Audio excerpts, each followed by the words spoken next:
Hola Menorca! Dues coses han canviat d'ahir a avui pel que fa a l'estadística de la Covid-19. D'una banda, un dels 4 ingressats del Mateu Orfila ha passat a planta i, d'altra banda, l'únic professional sanitari que estava en seguiment per infecció de coronavirus ha rebut l'alta mèdica. Així, tenim un escenari on les UBAs atenen una sola persona. Queda net el nombre de sanitaris positius. Són 94 les persones que han rebut l'alta mèdica, 13 les defuncions, 5 els positius actius detectats que queden a l'illa i el total d'infeccions que ens ha donat la pandèmia a hores d'ara és de 112.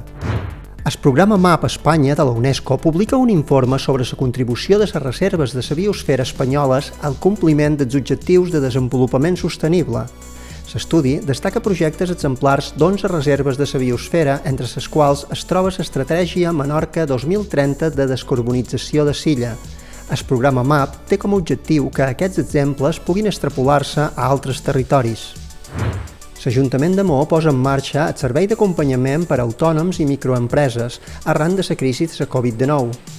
L'objectiu és facilitar a autònoms i microempreses la captació d'ajudes derivades de la crisi de la Covid-19, així com actuar d'intermediari en el lloguer de locals comercials en aquells casos on sigui necessari. L'Ajuntament vol donar suport al teixit empresarial de la ciutat, fent un acompanyament individual a cada una de les empreses que van haver de tancar com a conseqüència de la declaració de l'estat d'alarma amb la finalitat que puguin reactivar la seva activitat el més prest i millor possible.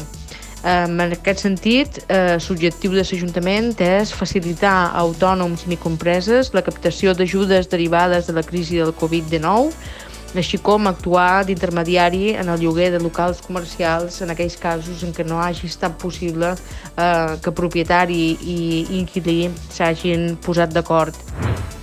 Un dels atractius que ha tingut més èxit durant la situació de confinament ha estat veure actuacions a les xarxes dels nostres cantants preferits.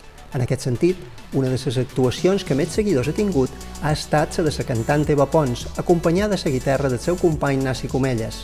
Demà, a les 6 del capvespre, hi tornaran a ser amb una cançó que es diu Romans de na Cecília, un tema tan menorquí com els Zuastres i els Penya-segats, com Serena de les platges, acaronat amb els registres de veu de Neva que fan tremolar el vidre sense trencar-lo perquè no vol i les notes de la guitarra d'en Nasi posant-li un coixí de cotó a la veu de la seva companya.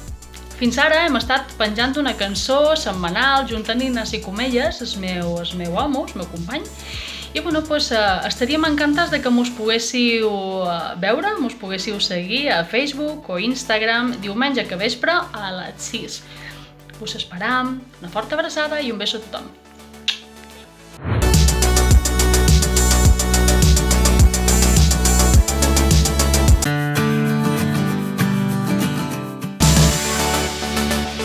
Hola Menorca, per demà diumenge esperam un matí més tapat, inclús qualque precipitació, qualque ruixat, però a mesura que passi els dies, cel es anarà estirant, inclús el capvespre ja té que sortir el sol.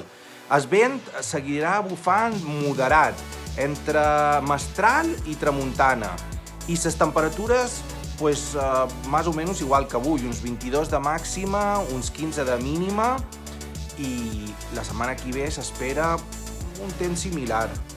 Moltes gràcies i força a tots.